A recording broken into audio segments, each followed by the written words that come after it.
Y'all know what's going on. It's time for another episode of Doing Time with Joe. I'm your host, Joe Baker, and welcome to the show, y'all. I spent a lot of time thinking about how my life would have been or could have been if I would not have come to prison, right? And, you know, I have those good days and bad days. But I also spend a whole lot of time talking to people that are considering the same question. What could their life have been like if they wouldn't have done A, B, or C, you know, whatever the charge is, you know, to put them in prison. And a lot of people can't handle the stress and the pressure that comes with that. It's an enormous weight. It really weighs down on you as to, you know, things could have been better if I would have listened, or if I wouldn't have done this, or if I wouldn't have done that. And I'm not talking about, you know, that idea that a lot of people in prison have, well, if I would have went down this road instead of this road, they wouldn't have caught me. Now, I'm talking about people that realize that the criminal lifestyle is not the lifestyle that you want to live, and they have the capabilities to do a lot of other things. They could have gone to college, they could have started a business, got a good job, or whatever the case may be. Those types of decisions is what I'm talking about, right? And this story is about this one in particular that I really have known for a long time, and his name is Purcell, right? You know, country dude. You know what I'm saying? Country dude. He's not even from Tennessee, but he moved to Tennessee when he was a teenager with his parents. And when he got to Tennessee, they lived in a small town. And even though he was from a country town, this particular country town, it was slower than the town that he from. When I say slow, I mean a lot of the people, they homely people. Nothing wrong with that. That's how you would want to, you know, to be. You know, people didn't have their doors locked, and back in the day, it's way back in the day, y'all. You know what I'm saying? And you could borrow a cup of sugar from your neighbor and some stick of butter and all of that. And everybody looked out for each other, and you couldn't act up in the streets, right? But as he got older, he would drift away from those morals and values that he had learned from his parents, and he was leaning more to the streets, and he ended up getting caught up in a situation where one day somebody just out of, you know, just arguing, they pull up a gun. And for whatever reason, he runs towards it and he grabs the gun from the dude, and the gun goes off and it hits dude in his gut. Dropped him, you know. And the dude is laying there and he's bleeding and he's crying and he's like, please help me, somebody help me, right? And with no cell phones back then, y'all. No cell phone. So where they were at, you know, some of the other kids, they were running as fast as they could to get home to try to tell somebody, call an ambulance, Bill has been shot, you know, this, that, and the third, right? And anyway, it took a minute, and by the time the ambulance got there, it was rough. It was rough. And they get Bill to the hospital, and he doesn't make it. He doesn't make it. So, you know, by the time the story fleshed itself out and all of these different types of things, right, Purcell ended up with 40 years. 40 years. Come to find out during testimony in court, he was arguing with the guy, Bill. And the guy pulled up a revolver that he had stolen from his father's cabinet. You know, his father had no idea that his gun was missing and all of these different types of things. And when Purcell grabbed him and the gun went off, you would think that was a clear case of self-defense, but it was two young, you know what I'm saying, guys fighting, and, you know, the DA in this particular area, they are not going. They want things to, you know what I'm saying, represent a homely, picturesque type of environment where they want people to feel safe in this community. So they were not going when it come down to, you know what I'm saying, two young men fighting, and then one of them end up dead. So they threw the book at him. He gets 40 years. Now, while he's in prison, he's growing up. His mother passes away, his father passes away, and he's getting older, and he's volunteering for everything. He stays in that word, he's in church, and he's doing all the things that you would want somebody to do that's working on that day when they're going to get out. But when you got a 40-year sentence at 85%, it's a lot of years, right? So he kept fighting it in court, and he got it chopped down. But at the end of the day, he ended up doing 20 27 calendar years, right? But let me back up a little bit. Before he got to the 27th year, he met this woman. And this woman was a volunteer. She would come into the prison back in the day. She would come into the prison and help the guys out and put on shows for them and things like that, and direct plays and all this and that. A lot of things like that, right, at the prison to try to help them relieve some of the pain and stress that they were dealing with, and to fulfill and learn to recognize their potential. And during this time, Purcell and her, they started, winking at each other, liking each other, and so on and so forth. And they ended up falling in love, but they never did anything while he was there. She just wouldn't do it. She wouldn't do it. She felt guilty enough by letting him know that she had feelings for him as a volunteer. But she never crossed the line physically. She never crossed the line by bringing him anything in. It was just talk, conversation, and she told him, I'll help you as much as I can until you get out. So every now and then, he would end up with some money on his books. He never knew who it was from, but it was from her. Things like that, right? She helped him out a lot. And they wrote each other in different names and stuff like that, right? But again, she never violated the security of the prison. She may have violated the trust that they had in her by even communicating like that, but she couldn't see herself bringing them any food, drugs, anything like that, and not involving herself in any way physically at all with him.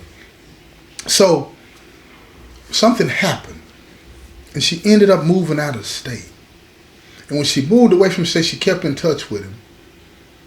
But the rules had changed, things had changed, and she wanted to go through the motions to see if she could come in to visit him and stuff like that. And they granted her permission to come visit him. And I'm telling you, their relationship blossomed. She's a good person, great person. But during that time when she was away, she went through a lot of things herself. She was in an abusive relationship and things like that, and she had divorced her husband, but she had a son that that required a lot of attention, and she just wanted somebody that she could talk to. So she got on Purcell's list, and she was coming to visit him and all this and that, and their relationship blossomed, and she told him, when you get out, I want you to come live with me. And he proposed to her one day, secretly, in the visitation gallery, and she accepted his proposal, but she said she would not marry him while he was in prison. So he ended up getting out of prison on the 27th year. And sure enough, listen to me, y'all, sure enough, the day he got out, they went downtown. Well, it took 2 days because they had to get the marriage license. They went downtown and got married to Justice of the Peace. She was madly in love with him. He was madly in love with her. But remember, when he came into the penitentiary, he was a young teen.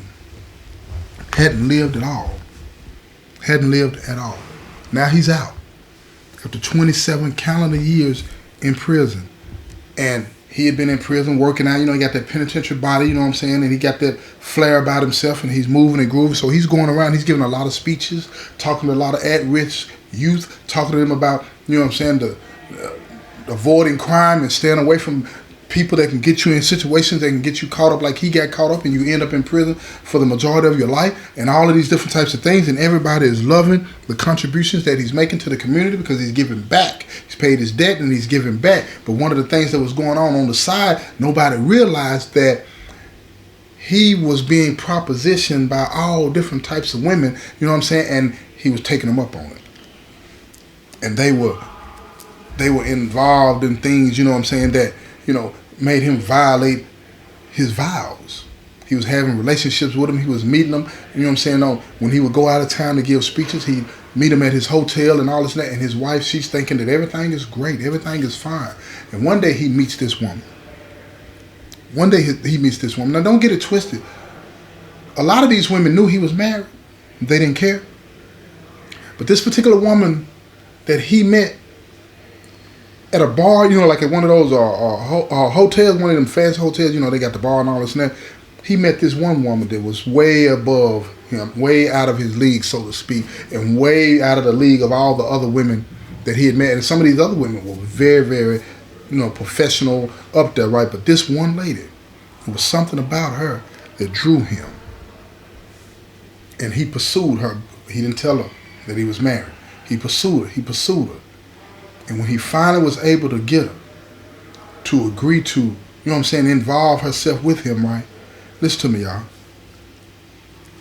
Purcell came home, told his wife that it was over. And he divorced her. No explanation on that. And she had a nervous breakdown. Because she's like, what's wrong? What can I do? What happened? What? He provided no explanation. He was real sharp with her. You know what I'm saying? And like, no, it's over. I don't want to be with you no more. This, that, and the third, right? This woman had been there for him. This woman had done everything that you could do, under the situation that he was in, to let him know that she loved him and she was there for him when he got out and they got married and all of this. And he had become a father to her son and all of these different types of things. And then he ups and he leaves her. And now he's with this woman, and he immediately, because he's painted this picture that he's single and all this and that, right? And after about 6 months, they get married. He painted the picture that he's been single all these years. Now, he told her that he had been in prison. She was cool with all of that because he had turned his life around. And, from the looks of things, this is his professional man. He's doing all the things that you would want somebody to do when they get out of prison. She didn't see the harm in marrying somebody like this. He had it together. So they ended up getting married. Now his ex-wife, she went on with her life. She didn't want to cause no problems. She finally accepted the fact, after several months, because she had a breakdown, but she finally accepted the fact after several months that he didn't want to be with her. And she was not going to make somebody be with her that didn't love her. So she moved on with hers, right? Now Purcell is still, got this fake life going on with his new wife. He hadn't told her that he was married.